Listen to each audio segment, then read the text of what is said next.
Hello, everyone, and welcome back to my stream and my channel. For everyone that's joining me on YouTube, please check out my Twitch account. I'm going to stream mainly on Twitch in the future. As soon as I've reached a certain level on Twitch, I will also be able to keep the live streams there, so I can divide it a little bit so you can see and join the full live stream on YouTube, and even if the live stream is over, you can still rewatch it there if I reach that level. So go there and follow me on Twitch. By doing that, you will definitely help me to get to that point. And on YouTube, I would like to continue just putting my long form videos or like a summary of the live streams in the future. So yeah, you would definitely help me if you go and check out my stream account, my Twitch account. You'll find the link in the description box.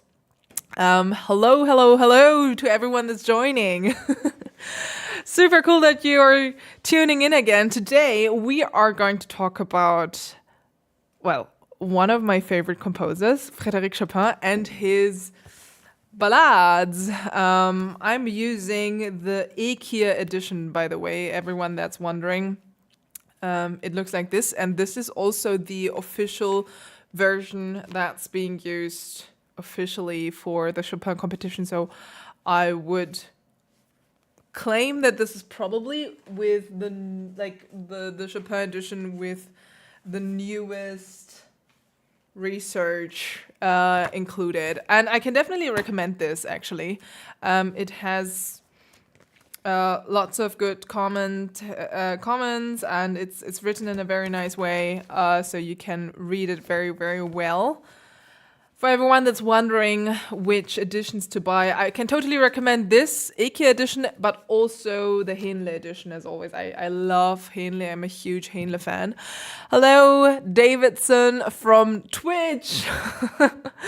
Again, for everyone, as a reminder, please go and follow me on Twitch, because I'm planning to do my upcoming live streams, or the future live streams, much more on Twitch, so I can keep this a little bit separated.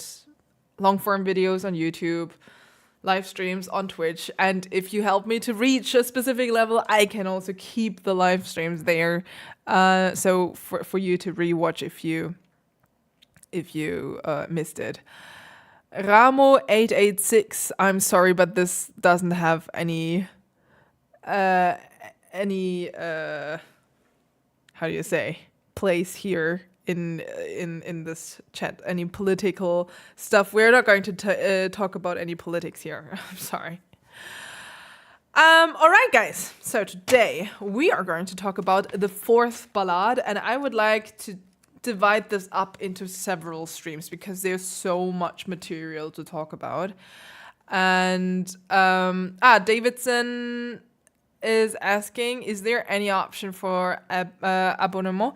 Not yet. I have to reach a specific level on Twitch to be able to enable this feature. So you would definitely help me if more people are joining my Twitch account. And I have to do more live streams on Twitch until I can set this feature free. But yeah. So everyone that's following me on YouTube, please come and join me on Twitch. Also for everyone that's coming from Instagram, come to Twitch. All right, we are going to have a look at the beginning of the fourth ballade today. And as I said before, I would like to divide this up into several streams. It's a little bit like, I don't know how to say it in English. I would like to have like little sessions where we are going to talk about all the different parts of the different ballades. And today I would like to concentrate on the fourth ballade. Frank Mazzola is asking, will these be available later? Yes, they will be available on YouTube for now. And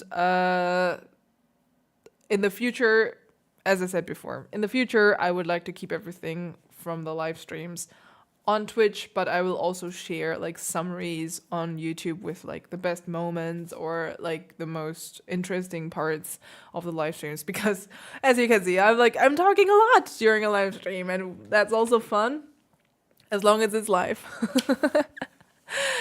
Hello, everyone that's joining now. Oh, yeah, before we start, I would also like to announce a little concert, not just a little concert, but like a big concert in Hamburg. I'm going to play on the 28th of February in Hamburg at the beautiful LAEISZHALLE. I'm going to play all 4 Chopin ballades, the Pathétique Sonata, Children's Corner, and yeah, tickets and information are in the link in the description box on YouTube, and also you'll find everything on my website. Actually, the tickets are not that expensive. I made sure that you'll get tickets starting at, I think, €20, and I think the most expensive tickets are €25. So it's like, it's not a lot. Hello to Gaugina. All right, guys. Just here for your information, check out the upcoming concerts. Also, this week I will be in Hanover. Everyone that is here close to Hanover, in Hanover, I will be playing in an open air thing. It's a little bit a spontaneous thing. People from the piano bombing asked me if I would like to open their new piano that is going to be there in Hanover at the Opera Place. It's going to be open to the public. Everyone that is there can just come and join. It's going to be interesting for me because I've never really performed outside, especially in winter. I feel like this is going to be very interesting. But you know, I'll be happy to see you guys there. Okay, great, guys. You can grab your scores. I also have here. Wait a second. How do I do that? Yeah, okay. I'll have to do it like this. I'll do it a little bit smaller so I can see a little bit. You can see the scores. All right. So here, this is also going to be part of the stream, so you can also see the scores here on the screen, but I would also recommend you to get your own scores if you have some. Up, here. All right. Just for your information, there is the question of which is your favorite ballade. You know, guys, this is a very, very difficult question to answer because before I studied all the ballades, I would say my favorite ballade was the first one. But I also didn't really know the second and the third one. I have played the fourth one when I was younger, but now, after studying all of the ballades, I feel like I can't pick my favorite one. They are all special. They are all beautiful and telling their own story. But I have to say that I feel that the fourth ballade is probably the most intimate one. But let me know in the comments, which of the ballades is your favorite one? And why? Like, why is the most interesting part? I think the fourth ballade, to me personally, since the ballades are all telling a story, I feel with the first 3 ballades, Chopin is telling a story in a third-person perspective, I would say. So we are looking at a scenery from the outside a little bit. But with the fourth ballade, it's really coming from the inside. It's like really telling the story straight from the heart. And that is, I think, the reason why most people love the fourth ballade and why this is like the most famous and the most popular ballades, I guess. Yeah, here we have the fourth ballade, the third ballade, again the fourth ballade. You know, actually, I think it's super interesting that so many people love the fourth ballade because we have a theme that is coming back again and again and again and again and again and again and again and again and again and again and again. Like it's never stopping. And also there are lots of dissonant sounds, which most of the people I would have thought are not feeling comfortable with. So I think it's actually very interesting that so many people love the fourth ballade. Not saying that it's a bad piece, not at all. I love the fourth ballade, but I thought that, you know, maybe you would have to know a little bit more about music to understand what's happening there. But still, it's like really, really cool.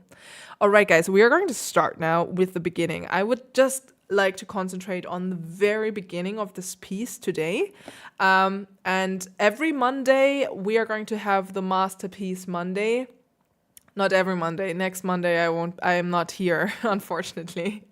But my plan is to have every Monday, or most of the Mondays, the Masterpiece Monday, where I'll be talking around an hour about a masterpiece that I am playing right now. The fourth ballade, or all the ballades, are one of these. And I want to go really in depth into the pieces, meaning I will really only concentrate on a few bars and try to analyze them and interpret them together with you guys here. You can always ask questions, feel free. Ask me about anything of this music, and we'll discover the pieces together. Ramo886 is asking where I'll be next week. Well, this weekend I am in Vienna playing a concert on Sunday, so I'll not really be back then. Or well, I'll be kind of back, but I'll be so dead. You don't want to see me then. Or actually, I don't want to show myself. Let's put it. Let's be honest. But yeah, so please, I'm sorry, but it's actually really really hard on me. Like after concerts, I'm so dead normally, so dead. Anyways, let's start. I would say. So we have the beginning of this fourth ballade, and we have to look a little bit into the scores to see what's actually happening here. I'll have to keep my phone next to me so I can watch the comments. Otherwise, I won't be able to follow the comments here because I have to look into the scores. All right.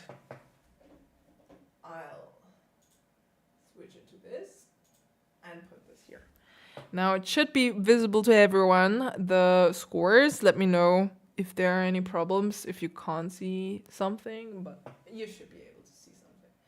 All right, now I have to try to draw something here so you can also follow what's happening. All right, why can't I draw in red though? I would like to draw something in red, so it's a little bit easier for you to see what's happening there. Anyways, so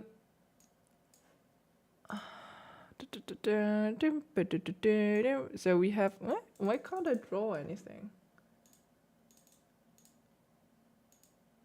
Because this is, okay. Now it should be able, no? Yeah, now I should be able. I took the wrong brush, I'm sorry.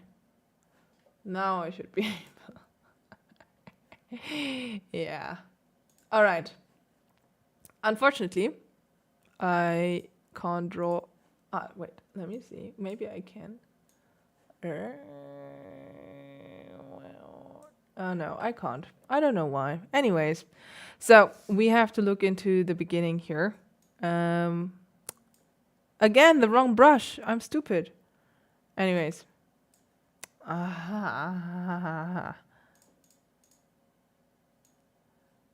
What am I doing? Help, help. Okay, I don't have my keys here in front of me. Let me just leave that very quick.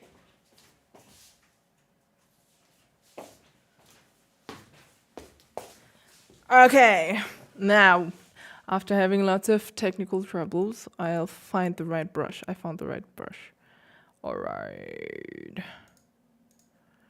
Okay, so we have 6/8 here in the beginning. 6/8 means we have to count until 6. 1, 2, 3, 4, 5, 6. 1, 2, 3, 4, 5, 6, and we have the heavy time on 1 and 4. And 6/8 is also like we have this kind of like 3 thing, like 1, 2, 3, 4, 5, 6, 1, 2, 3, 4, 5, 6, which creates this more dancing feeling, more flowing feeling. Every time we have like the number 3 kind of in music, it starts to be more rounded, more flowing. And we should keep that in mind here, especially for the beginning. So a little tip here for everyone that is also playing this piece, but not just this piece, any piece that you're playing. Try to keep in mind what pulse you should feel, what the composer wrote. So when the composer wrote 6/8, you should first have an idea of the tempo. So one, like something yum bum bum bum bum bum, 1, 2, 3, 4, 5, 6.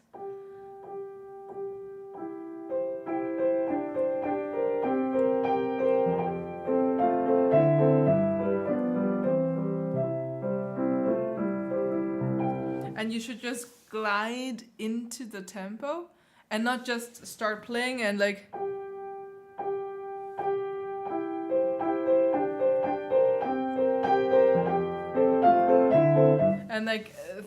things are like a little bit unstable.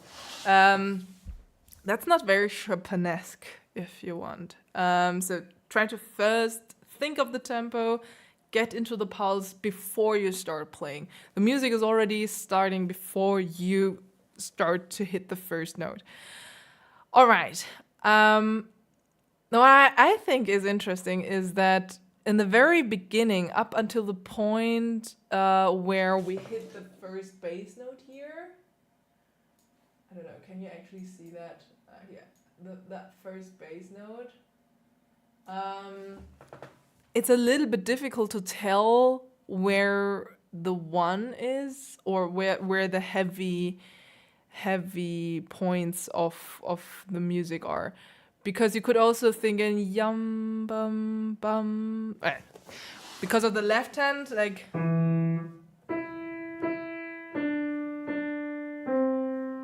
it sounds a little bit like that, right? But it's yum pa dum pa dum. So it's like.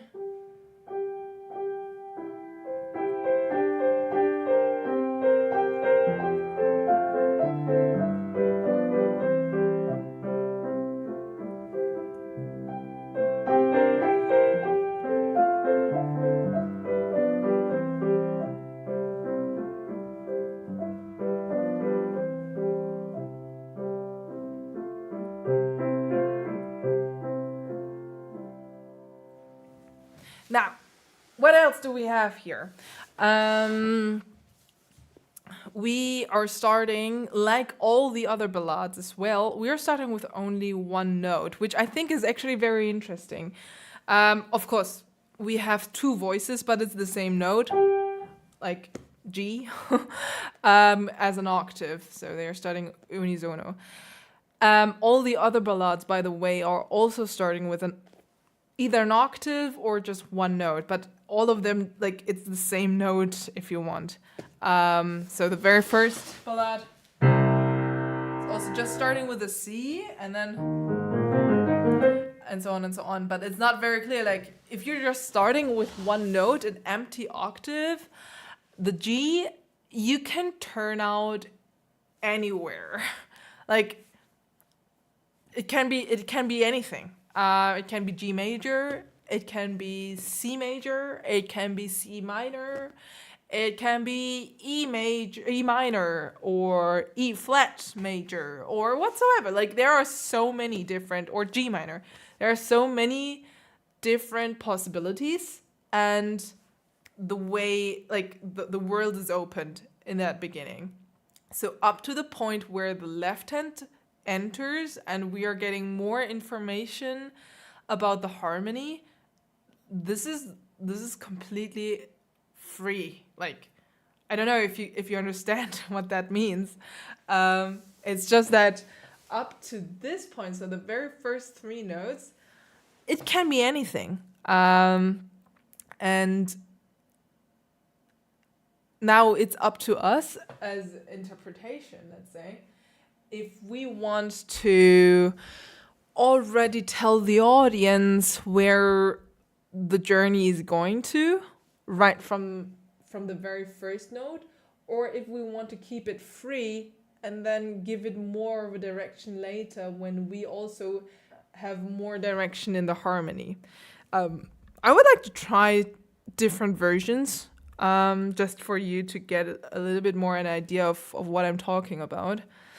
So let's first try a version where I'm giving you already from the start a direction, as if it's already clear in which harmony we're going to end up.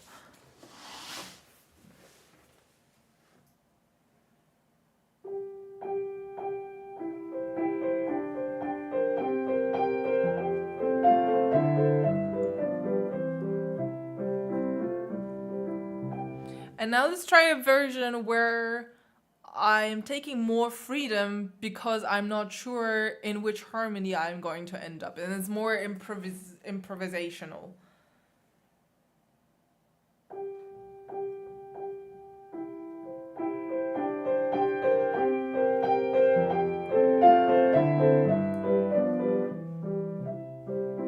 Okay, I fucked up at the end. But anyways, so these are two completely different interpretations, and both of them are actually legit. There is not right or wrong. There is more something like, okay, today I feel more like this, and the other day I feel more like that. But let me know in the comments which one would you go for. What makes sense to you?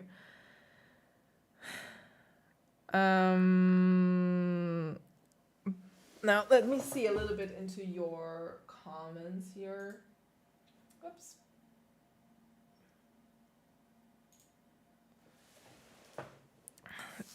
Brian Cho Rodriguez is asking, in my edition, the B flat and the C notes are slightly separated at the beginning. Is it safe to assume they need to be played together?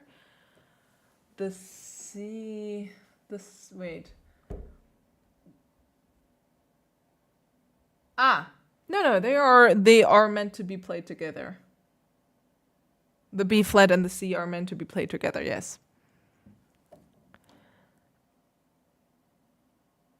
Markus Liebscher is saying, to me the introduction feels like an improvisation, and sometimes that has not yet been established. Like, still trying to find its character. Totally, I'm totally with you there. I also feel like it's a lot like an improvisation, and the way Chopin wrote it, especially because of this empty octave, I think you can definitely have this kind of, like, still searching for what's going to turn out. But then again, since the whole piece, this whole ballade, and we're going to see that later in another stream, the whole ballade is like searching for something. It's searching for an answer. So maybe we could also argue to have more contrast. I mean, the beginning is a huge contrast to what is coming afterwards. You could also argue to say, okay, no, I want to go directly to the point, make it clear to the audience that we are here and there.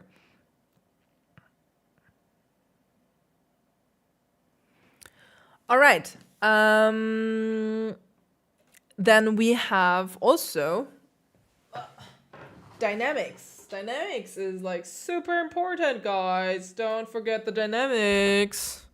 Because dynamics are going to shape the music in so many different ways. Now, let's see. You can't see it here because I destroyed the scores, but in my EK edition, we are starting in piano. And piano is not as soft as most people think. Most people try to play already pianissimo in a part that's only piano. Piano is something like around the volume of like when people speak normally together. When I'm talking to you now, that's piano. It's not. I'm not shouting at you, not yet, and I'm also not whispering. So that's a very relaxed and also but comfortable, very comfortable volume, let's say. And the interesting thing is that in the parallel section, when it's coming later, there we have pianissimo. So we should definitely keep that in mind when we are starting the piece, to not start too soft, because then we don't get the contrast to the second time where this theme appears in the, right in the middle of the piece. We should keep in mind that the first time it's only piano, it's not pianissimo, and the second time it is pianissimo.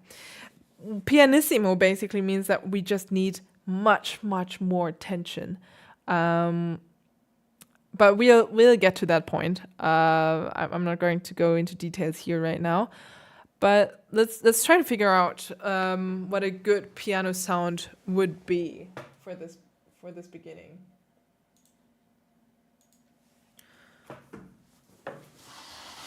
So basically, I think most people are a little bit afraid of the beginning because it's so delicate.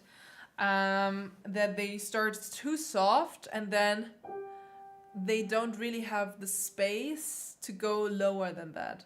So try to first have a little bit of a movement in your arm before you even touch the first key. This movement will help you to glide into the keys without like having this abrupt attack on the keys, which we don't want, because then it's definitely going to be too loud.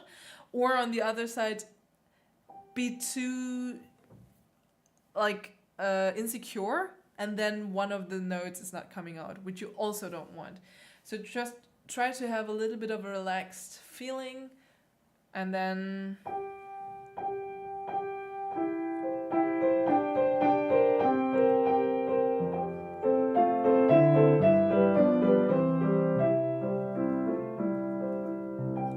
also you could, if you want, it depends a little bit on your taste and also on the piano.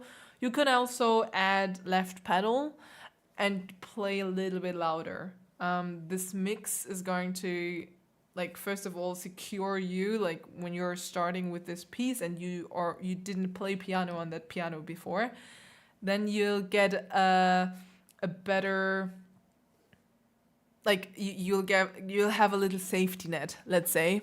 That you can play louder with more weight, not louder, but with more weight without being like insecure if there's going to be like too much attack, basically. All right, now let's see what's coming next. Yes, I wanted to talk about dynamics. So we talked about the piano in the beginning, and something that I think is extremely interesting is what he is doing with the left and right hand. Like, both of them are having different types of dynamics. So you'll see here we have oopsie, wait a second. Here we have the left hand going diminuendo, so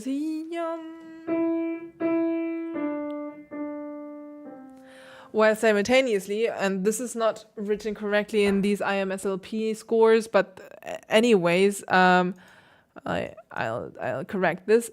Basically, we have a crescendo going up to here, and then from here going down again. Whoopsie. That was beautiful. Tell me in the comments. It was beautiful, right? It is beautiful. Okay, so we have a crescendo up to this point here, and then a decrescendo, which is very interesting. Because we have here a decrescendo, while the other hand is doing a crescendo. A little trick here as a pianist, like crescendo, decrescendo, all of them are a little bit, like especially crescendo is actually pretty difficult to do because this note is not getting louder anymore. It can't. It's only getting softer. So decrescendo is not a problem, but crescendo is a problem. And what we like to do, there are so many tricks actually, but here comes a real pro tip that probably no one is going to tell you. What we like to do is the first note of each phrase has to be louder to make sure that the audience is following this line, basically. Then directly after we do a little decrescendo and then we do the crescendo again. So just to demonstrate, basically, the first note gets more, then we do a decrescendo, and from here we do the crescendo.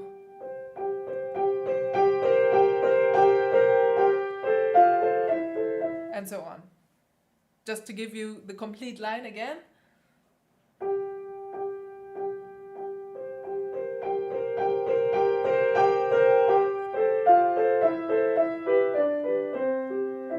And by doing this little wave, automatically, like, first of all, the audience knows which line it has to follow.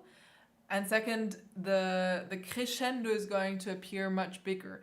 Now, if you think the other way, if you think like, okay, I want to go directly up there, as I said before, you still have to start like with a comfortable volume. So you still have a little bit space to play with. But if you start there, the range is not going to be as big. So if you start like,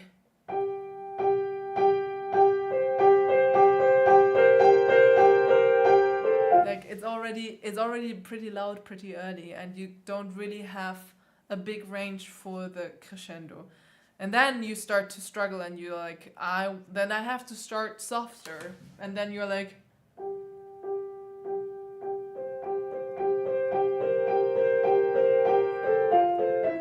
okay, that turned out prettier than it was supposed to be.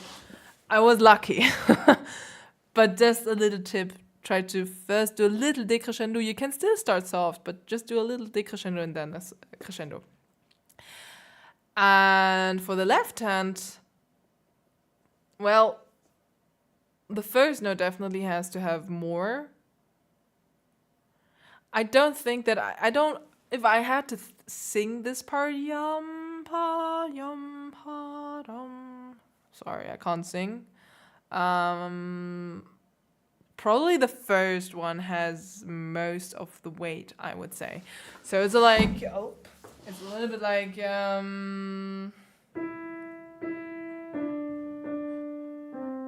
relaxing directly after the first note.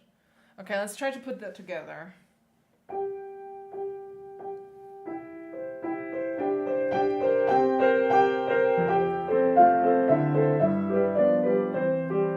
Okay, I made a big mistake. I did the decrescendo too early in the right hand. Let me try it again.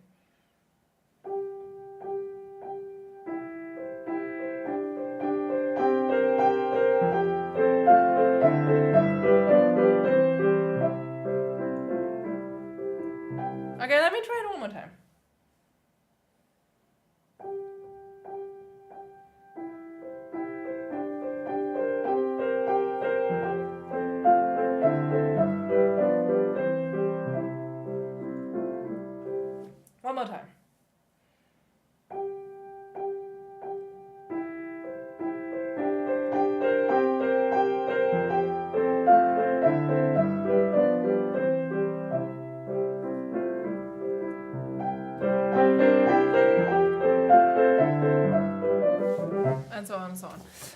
I actually like that version.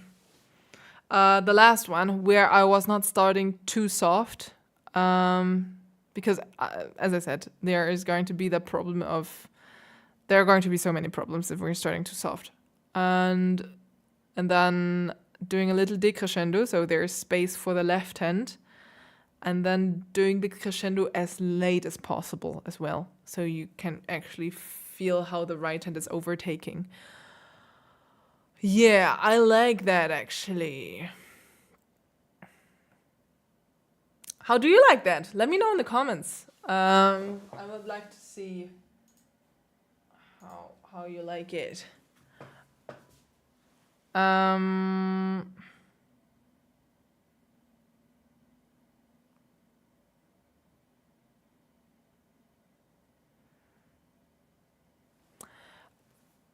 Then let's continue with the next. When the left hand is entering with this like accompaniment style here, whoopsie.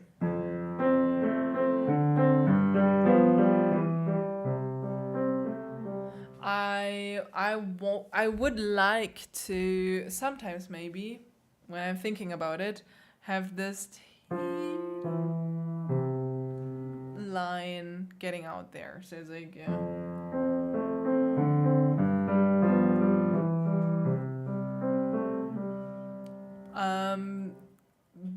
This has a very nice, how do you say? It's going in the contrary direction than the right hand.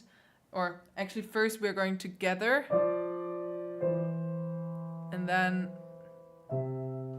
this goes apart. Just for you to understand again what I'm meaning, here I'll write this, I'll show the scores. So I would like to enhance this F, E, C, because these are going a little bit like this goes parallel downwards, and then this goes upwards, and this goes downwards. So first we have a parallel direction, and then it goes in different directions, which is to me, it's a very beautiful musical gesture. And I would like to enhance that a little bit, without like pointing too hard with a finger on it. Like, we're not at school. It should be subtle, and people who know will hear it. That's the goal. Okay, I'll try it.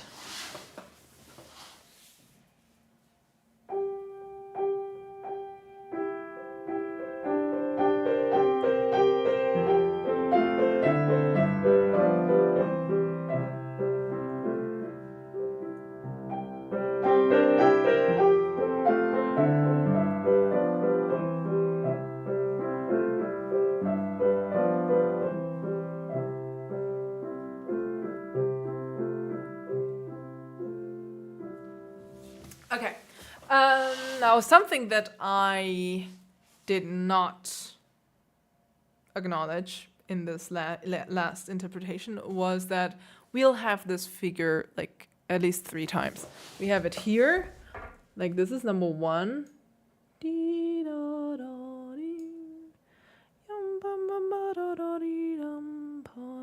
Here again.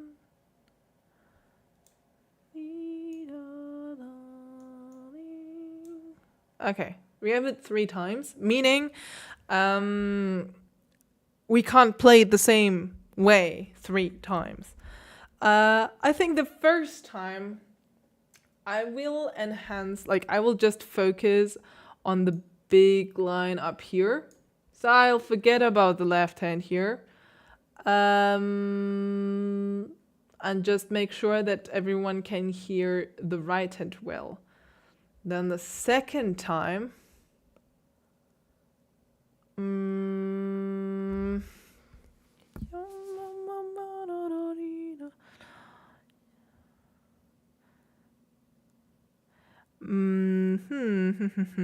me see. I mean, the second time we're playing the same It's a little bit more insisting, I would say.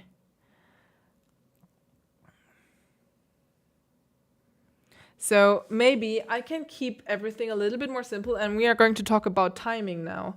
Rubato, stretto, agogic, we could say it in German, basically. I would like to keep this first line quite straight, so it's very simple and clean. The second line, I would like to do a little bit more forward. So it's a little bit more stretto and a little bit more intense. And then we have ritardando, ritenuto written here, actually. So we'll have a little bit more time here. And there I will bring out the line in the left hand then. That's my strategy, and we are going to see how this is going to turn out. Let me try.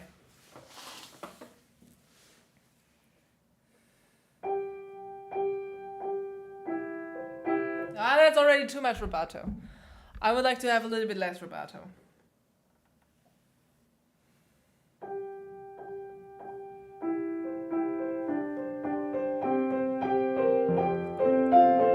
One more time.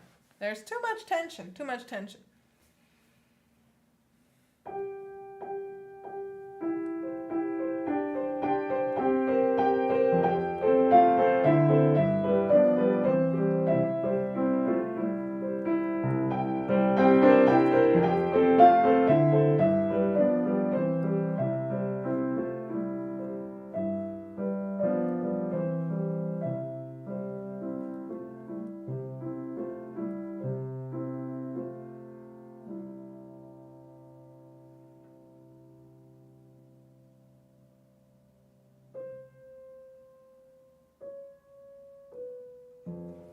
Yeah, I actually like that. I like that. I like that. I like that. How do you like this? Let me know in the comments. All right. Now we have this last part here that's coming afterwards here. And then we have only the accompaniment going on there. Here are a couple of things written in this score of IMSLP that are not in my IKEA edition, so I'll just ignore them because most probably these are not comments by Chopin himself, but by any editors who just thought they will just write something into there. So we have this line, ya da dee da da ta, ya da da da ya da dum, going up here and down, and then there's a huge jump from this C up to this C, and then again and up and down. And I would like to bring out this big line that is like these waves in the left hand, and simultaneously we have this little pendulum going on here in the middle voice. So if we just play the single voices, we have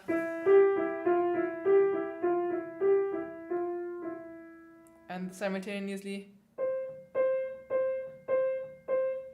the syncopation here on the C, and the left hand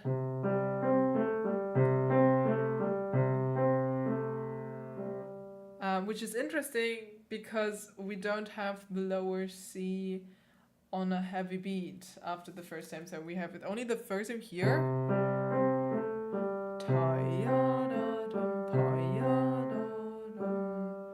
So it's always an offbeat afterwards, which gives it a little bit more of that flowing character.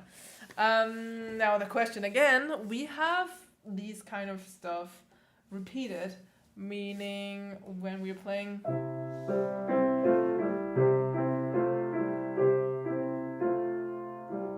we can now enhance different voices here and there and bring it out. I would like to just play around a little bit here.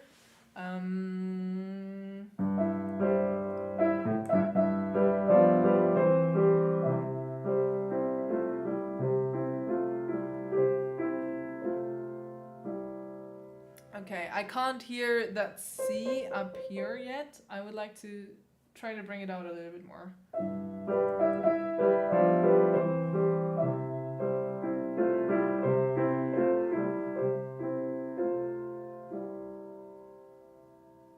Yeah, maybe a little bit better.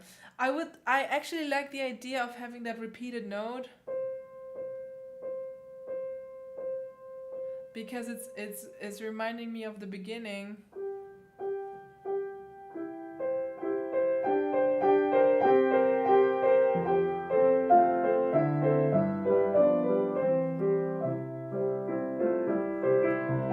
And so like in that part you are kind of forgetting about that mba mba all the time, and so maybe like getting it out in the end here is maybe giving it a little bit of a spice, I think. So let me try the whole part now.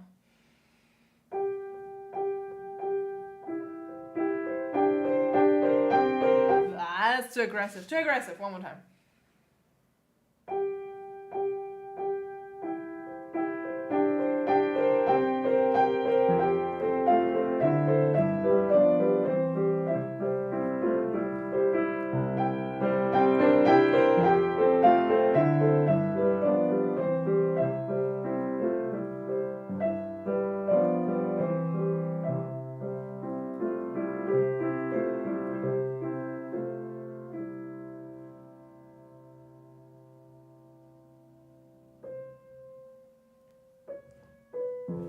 Yeah, that was definitely interesting, but maybe a little bit too much brain involved right now. So I'll keep playing it a couple of times and just try to figure out how it has to flow so it's not like too much brain there.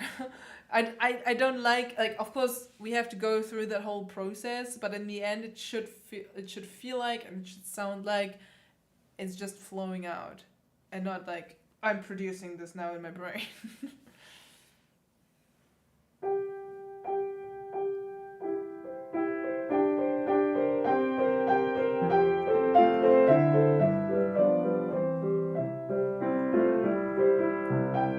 That's too much. That's too much.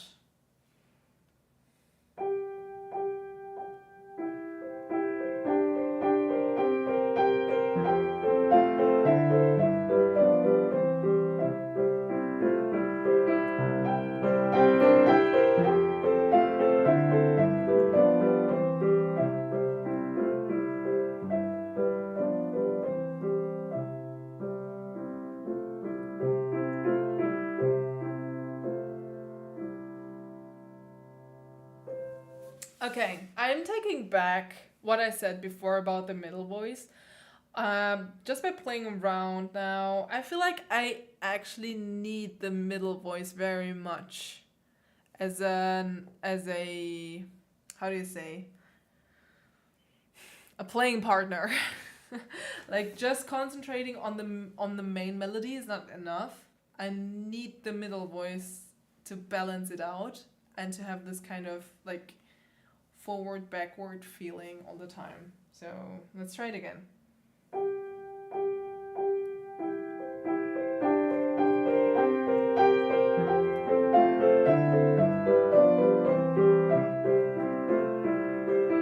That was too much pedal. One more time.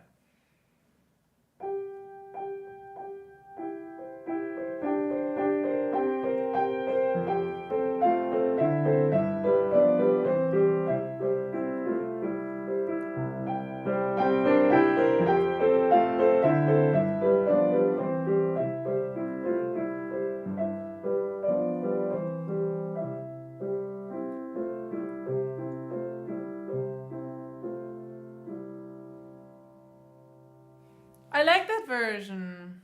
It's going in the right direction, I feel. I have to concentrate a little bit more on the syncopation. I totally ignored the syncopation before. Sorry. So yeah, syncopation. We are going to look a little bit into the syncopation now. So when we're doing this ba ba ba ba ba ba ba ba ba.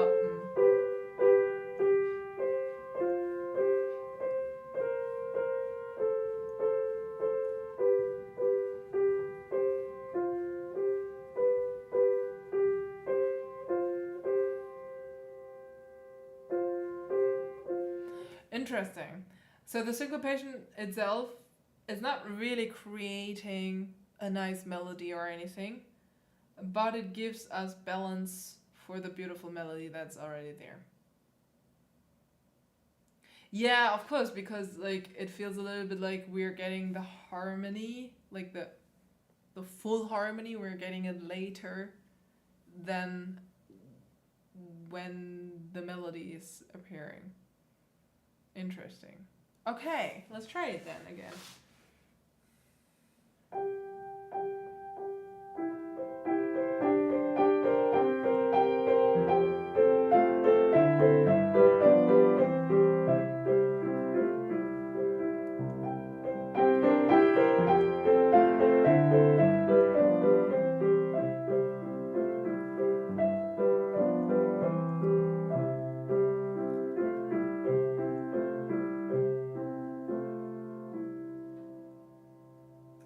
Also, what I like about the syncopation is that you are not losing so much tempo.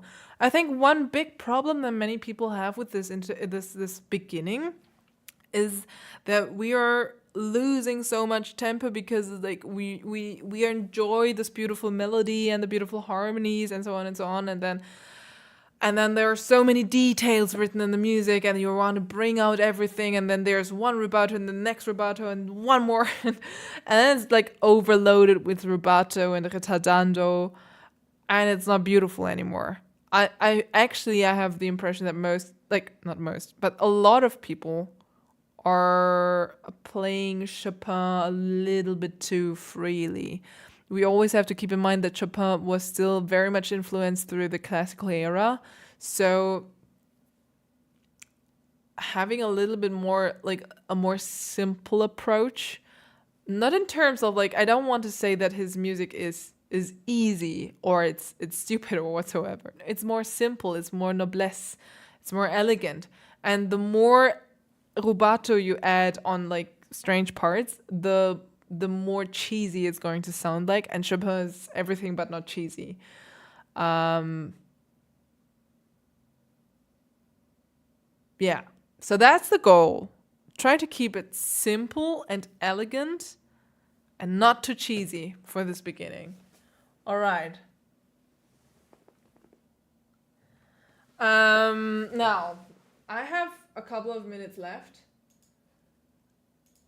And I would like to ask you guys, first of all, how did you like this session? It was the first time that I tried to do this kind of Masterpiece Monday. Would you like me to continue next time again with the fourth ballad, or would you like to see another ballad?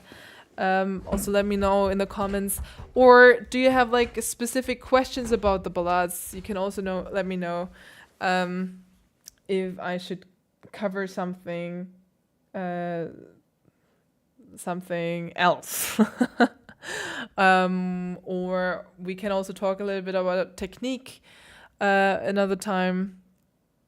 I think there are so many interesting things to talk about. I just wanted to figure out if you guys are actually interested in these kind of live streams, or I have to think of another content. Yeah, so just write in the comments. Just a little reminder for everyone that was not there in the beginning. I'm going to play in Hamburg on the 28th of February. Tickets and information are out. You can get them through the link in the description box or on my website. And yeah, it's actually not that expensive, the ticket, so I can definitely recommend for everyone to have a look at it. It's like, I think only 20 to 25 euros or something like that. And I'm going to perform all 4 Chopin ballades there, the Pathétique Sonata by Beethoven and Children's Corner by Claude Debussy. And for everyone that is still watching on YouTube, I can totally recommend to switch to Twitch, because I am planning to do my live streams on Twitch in the future. As soon as I've reached a specific level on Twitch, I can also keep all the live streams there up until that moment, I will keep streaming on YouTube, of course, so you can rewatch the live streams on YouTube. But I would like to divide this a little bit, to separate it a little bit, so I have the live streams on Twitch and the long form videos on YouTube. Thank you to Seba Sideswipe for recommending the concert. Yeah, Bonn was actually a really, really nice a concert experience for me. Like the concert hall is beautiful, and the people in Bonn are really, really nice. Yeah, guys, this was a really, really cool session for me. I've also learned a lot about this introduction, I feel, just by going so deep into detail. All right, I see you guys would like to continue with the fourth ballad. As I said before, I'll do this with all the pieces that I'm playing right now, because all the pieces are masterpieces. Any of these ballads are masterpieces. The Pathétique Sonata is definitely a masterpiece. And also Children's Corner is beautiful. Even though a lot of people are not so much interested in Debussy's Children's Corner, but I think it's so interesting, and there are so many details, and it's really, really difficult to play, actually. But a lot of people don't see that. But you will if you keep watching. Thank you guys so much for joining me today. It was so much fun. On Wednesday, I'm going to come back with the next live stream. I will always live stream on Monday, Wednesday, and Sunday. Monday is going to be Masterpiece Monday. Wednesday is going to be the challenge day. I will be doing a 1 minute, 10 minutes, 1 hour challenge on Wednesday. Probably with Pas de Deux by Tchaikovsky or Barcarolle by Chopin. If you want to vote, you can follow me on Instagram. I'll post a voting thing there in the stories, so you guys can vote on Instagram. And on Sunday, we always do Subscriber Sunday. Unfortunately, not this Sunday, but you can still send me your videos to hotkeys.challenge@gmail.com. Just send me your videos and I'll be reviewing them and roast you guys on your piano playing every Sunday. Except of this upcoming Sunday, but in the future. So that's the plan. I hope you enjoyed this live stream, and we'll see us Wednesday again. Have a great evening or a great day wherever you are on the world. And see you next time. And have fun practicing.